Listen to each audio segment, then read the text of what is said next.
Minister, ഈ രക്ഷാപ്രവർത്തനത്തിന് നമുക്ക് വലിയ ഈ കാലാവസ്ഥാ മാറ്റം വലിയ പ്രയാസം ഉണ്ടാക്കുന്നുണ്ടല്ലേ? അല്ല, രക്ഷാപ്രവർത്തനങ്ങൾക്ക് തടസ്സമായി നിൽക്കുന്നത് നിങ്ങളെല്ലാം കണ്ടതുപോലെ തന്നെ കാലാവസ്ഥയുടെ പ്രതികൂലാവസ്ഥയാണ്. നമ്മുടെ സേനാ വിഭാഗങ്ങൾ, സംസ്ഥാനത്തെ വിവിധ വകുപ്പുകൾ ഇത്രയേറെ ഏകോപന സ്വഭാവത്തോടുകൂടി പ്രവർത്തിച്ചൊരു കാലം നമുക്ക് ഓർമ്മയില്ല. ഇല്ലയെന്ന് പറഞ്ഞാൽ ഇതുപോലൊരു ദുരന്തത്തെ നേരിടേണ്ട ഒരു അനുഭവം ഞങ്ങളാരുടെയും ജീവിതത്തിലുണ്ടായിട്ടില്ല. സമാനതകളില്ലാത്ത ഒരു ദുരന്ത ഭൂമിയായി നമ്മുടെ ഈ പ്രദേശം മാറിയിട്ടുണ്ട്. ആ പ്രദേശത്ത് തന്നെ സമാനതകളില്ലാത്ത സുരക്ഷാ പ്രവർത്തനവുമായി ഭരണകൂടം മുന്നോട്ട് പോവുകയാണ്. ബെയിലി പാലത്തിന്റെ നിർമ്മാണം കുറച്ചുകൂടി ഒന്ന് കഴിഞ്ഞാൽ കുറച്ചുകൂടി ഒരു സമാധാനം ഉണ്ടാവുമായിരിക്കും. തീർച്ചയായിട്ടും നമുക്ക് രക്ഷാപ്രവർത്തനങ്ങൾ നടത്താനുള്ള സന്നദ്ധ ഭടന്മാരെ എത്തിക്കാൻ വേണ്ടി കഴിയും. ആവശ്യമായ യന്ത്രങ്ങൾ എത്തിക്കാൻ വേണ്ടി കഴിയും. ഇപ്പോൾ നമ്മൾ ശ്രമിക്കുന്നത് ജീവൻ്റെ ഒരു തരിയെങ്കിലും എവിടെയെങ്കിലും ബാക്കിയുണ്ടെങ്കിൽ അത് കണ്ടെത്തുക എന്നതിനാണ് മുഖ്യ പ്രാധാന്യം നൽകുന്നത്. കെട്ടിടാവശിഷ്ടങ്ങൾ നീക്കിയാൽ മനുഷ്യരെ കണ്ടെത്താൻ സാധിക്കുമെന്ന ഒരു ധാരണയാണ് നമുക്കുള്ളത്.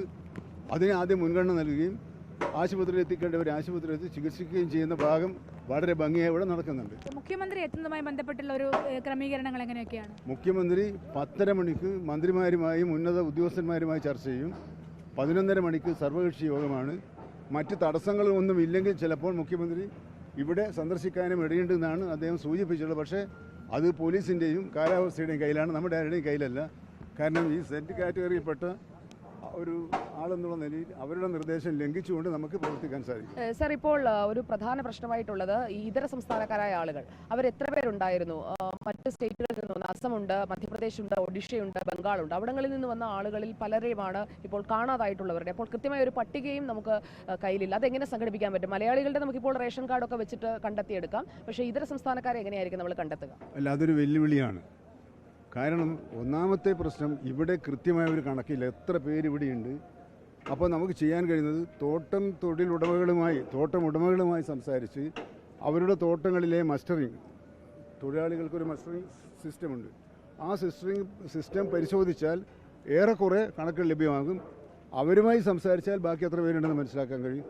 അപ്പോൾ ഈ പട്ടിക തയ്യാറാക്കലാണ് ഏറ്റവും ഗുരുതരമായ ഒരു പ്രശ്നം. അത് പ്രത്യേകമായ ഒരു സ്പെഷ്യൽ സംവിധാനം ഉണ്ടാക്കി ഇക്കാര്യത്തിൽ ഞങ്ങളിപ്പോൾ ക്യാമ്പുകളിലൊക്കെ പോകുമ്പോൾ, സാനിയ ആയാലും ദിലീപ് ആയാലും ഞാനായാലും ഞങ്ങൾ എല്ലാവരും പോകുമ്പോൾ കാണുന്നത് ചിലയിടങ്ങളിൽ നിന്നുള്ള ആളുകൾ അവർ പറയുന്നുണ്ട്, ഞങ്ങളുടെ സുഹൃത്തുക്കൾ ഈ ക്വാർട്ടേഴ്സിലുണ്ടായിരുന്നു. ക്വാർട്ടേഴ്സ്, അതായത് ട്രീവാലിയുടെ പരിസരത്തുള്ള ക്വാർട്ടേഴ്സ് അപ്പാടെ ഒലിച്ചു പോയിട്ടുണ്ട്. അതിൽ ഈ തൊഴിലാളികൾ, ഇതര സംസ്ഥാന തൊഴിലാളികൾ താമസിച്ചിരുന്നു.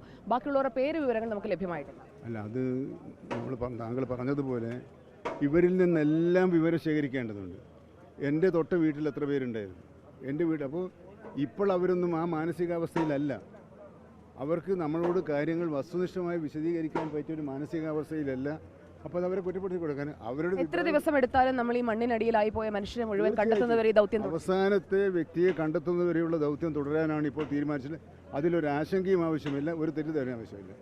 അതുകൊണ്ട് എനിക്ക് വീണ്ടും വീണ്ടും റിപ്പോർട്ടർ ചാനലിലൂടെ അപേക്ഷിക്കാനുള്ളത്, ജനങ്ങൾക്ക്, സംഘടനകൾക്ക് ഇവിടുത്തെ മനുഷ്യനുമായി സഹതാപമുണ്ടെങ്കിൽ, സങ്കടമുണ്ടെങ്കിൽ ദയവായി ഇങ്ങോട്ട് വരാതിരിക്കുക, വാഹനം കൊണ്ടുവരാതിരിക്കുക. ജില്ലാ ഭരണകൂടങ്ങളുമായി തീർച്ചയായും അതൊരു വളരെ പ്രധാനപ്പെട്ട കാര്യമാണ്. ആംബുലൻസുകൾ അടക്കം കടന്നു പോകേണ്ടതുണ്ട്. ഒപ്പം രക്ഷാപ്രവർത്തകർക്ക്, സൈന്യത്തിനൊക്കെ എത്തിച്ചേരേണ്ടതുണ്ട്. ഇപ്പോൾ മന്ത്രി സൂചിപ്പിച്ചതുപോലെ അങ്ങനെയുള്ള കാര്യങ്ങളാണ് നമ്മൾ കണ്ടുപിടിക്കുക. Thank you minister.